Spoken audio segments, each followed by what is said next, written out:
తిరుపతిలో పోలింగ్ మందకొడిగా జరుగుతోంది. ఉదయం నుంచి ఓటర్లు పెద్ద సంఖ్యలో వస్తున్నప్పటికీ కూడా పోలింగ్ లేట్ అవుతోంది. అభ్యర్థుల సంఖ్య ఎక్కువగా ఉండటంతో ఓటు వేయడానికి టైం ఎక్కువ పడుతోంది. తిరుపతి అసెంబ్లీ నియోజకవర్గంలో 46 మంది అభ్యర్థులు బరిలో ఉన్నారు. దాంతో ఈవీఎంలను పరిశీలించి అభ్యర్థిని ఎంపిక చేయడానికి సమయం పడుతోంది. దాంతో గంటకు 12 నుంచి 15 మంది మాత్రమే ఓటు వేయగలుగుతున్నారు. దీనికి సంబంధించి మరిన్ని వివరాలు తిరుపతి రాజీవ్ నగర్లోని పోలింగ్ కేంద్రం నుంచి మా ప్రతినిధి మోహన్ అందిస్తారు.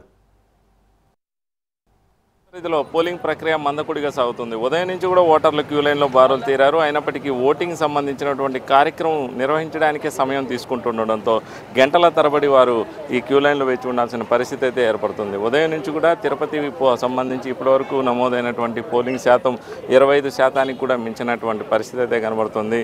12 గంటల వరకు కూడా పోలింగ్ 25% వరకు జరిగినట్టుగా కూడా అధికారులు అయితే పేర్కొంటున్నారు. తిరుపతికి సంబంధించి 3,02,000 మంది ఓటర్లు ఉన్నారు. ఇందులో మొత్తం కూడా 274 పోలింగ్ బూతులను ఏర్పాటు చేశారు. ఇందులో 86 పోలింగ్ బూతులు సమస్యాత్మకమైనట్టుగా కూడా అధికారులు ఇప్పటికే గుర్తించారు. అందుకు అనుగుణమైనటువంటి భద్రత ఏర్పాట్లు చేశారు. 274 పోలింగ్ బూతులకు సంబంధించి వెబ్కాస్టింగ్ కూడా నిర్వహిస్తున్నారు. మరోవైపు 110 మంది సంబంధించినటువంటి వీడియోగ్రాఫర్లను ప్రత్యేకంగా ఏర్పాటు చేశారు. ఇక 86 సంబంధించినటువంటి పోలింగ్ బూతుల వద్ద కూడా సమస్యాత్మకమైనటువంటిగా గుర్తించడంతో ఆ ప్రాంతాల్లో కేంద్ర బలగాలను మోహరించారు.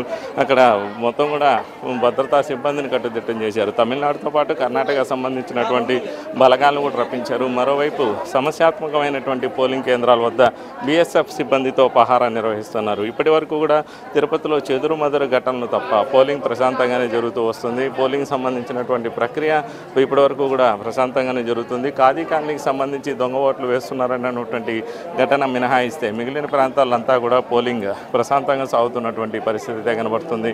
ప్రస్తుతం మనం తిరుపతిలో ఉన్నటువంటి రాజీవ్ నగర్ పంచాయతీ వద్ద ఉన్నాం. ఈ ప్రాంతంలో ఓటర్లు చూడవచ్చు. ఉదయం నుంచి కూడా ఇదే తరహాలో పోలింగ్ కేంద్రాల వద్ద ఓటర్లు వేచి ఉన్నారు. ఉదయం నుంచి కూడా ఓటు వేయడానికి 2 నుంచి 3 గంటల సమయం పడుతూ ఉండడంతో వారు ఓటు వేయడానికి కూడా చాలా సమయం వేచి ఉన్నటువంటి పరిస్థితి అయితే కనబడుతుంది.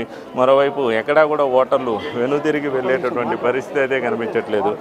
ఎండ తీవ్రత ఉన్నప్పటికీ కూడా లెక్క చేయకుండా వారు తమ ఓటు హక్కును వినియోగించుకోవడానికి వేచి ఉన్నటువంటి పరిస్థితి కనబడుతుంది. మరోవైపు ఓటర్లే ఇక్కడ పూర్తి స్థాయిలో సదుపాయాలు లేనటువంటి పరిస్థితి అయితే ఉంది. పోలింగ్ కేంద్రాల వద్ద మాత్రమే ఎండ తాకిడిని తగ్గించుకోవడానికి పందిర్లు ఏర్పాటు చేశారు. అటు తర్వాత కూడా క్యూ లైన్ ఉండడంతో వారే గొడుగులు వేసుకొని నిల్చున్నటువంటి పరిస్థితి కూడా కనబడుతుంది. ఉదయం నుంచి కూడా పోలింగ్ కేంద్రాలకు అటు మహిళలు ఇటు పురుషులు పెద్ద సంఖ్యలోనే తరలి వస్తున్నారు.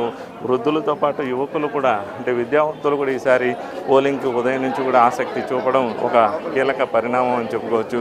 మొత్తంగా కూడా పోలింగ్ సంబంధించినటువంటి ప్రక్రియ అయితే తిరుపతిలో ఉదయం నుంచి కూడా సాగుతుంది. కానీ ఓటు వేయడానికి మాత్రం సమయం తీసుకుంటూ ఉండడంతో వారు ఓటు వేయడానికి వేచి ఉండాల్సినటువంటి సమయం కూడా ఎప్పటికప్పుడు పెరుగుతూ వస్తుంది. దీంతో 2 నుంచి 3 గంటల పాటు ఒక ఓటరు క్యూ లైన్లో వేచి ఉండాల్సిన పరిస్థితి అయితే తిరుపతి అసెంబ్లీ పరిధిలో జరుగుతుంది. మరోవైపు శ్రీకాళహస్తిలో ఇప్పటికే 30% పైగా పోలింగ్ నమోదైంది. మరోవైపు చంద్రగిరికి సంబంధించి కూడా 35% పోలింగ్ నమోదైంది. ఒక తిరుపతి మినహాయిస్తే మిగిలిన తిరుపతి జిల్లా పరిధిలో ఉన్నటువంటి నియోజకవర్గాలన్నీ కూడా ప్రస్తుతానికైతే 30% పైగా పోలింగ్ నమోదైనట్లుగా కూడా అధికారులు తెలుపుతున్నారు. ఇది ప్రస్తుతం తిరుపతిలో పోలింగ్ ప్రక్రియ సందర్భంగా జరుగుతున్నటువంటి తాజా పరిణామాలు. కెమెరా పర్సన్స్ రావంతో మోహన్ ప్రసాద్, ఎన్టీవీ తిరుపతి నుంచి.